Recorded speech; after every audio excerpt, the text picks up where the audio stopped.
How does infection cause wound dehiscence after surgery? Imagine your body as a well-built house. When you have surgery, it's like fixing a part of that house. But if bacteria sneak in, they can cause big problems. Infection is the main reason a wound might reopen after surgery.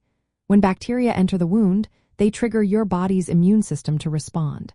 This response causes swelling and inflammation. The swelling puts extra pressure on the healing wound.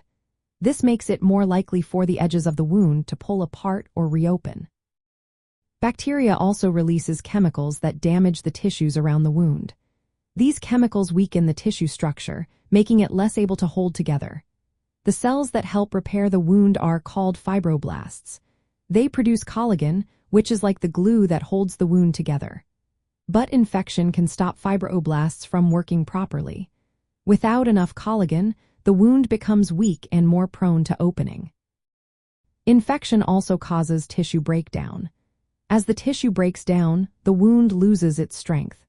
This process makes it easier for the wound to reopen, especially if there is increased pressure from coughing or vomiting.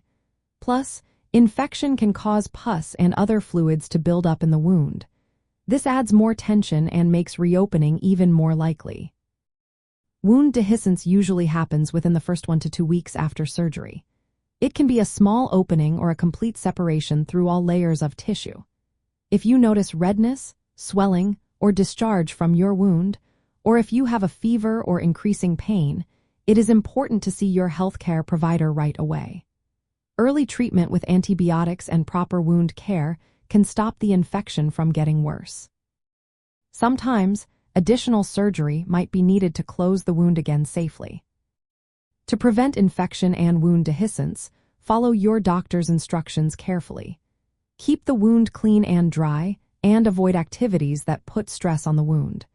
Managing underlying health issues like diabetes or poor blood flow can also help. Remember, catching signs of infection early and getting prompt treatment is key to keeping your wound healing smoothly.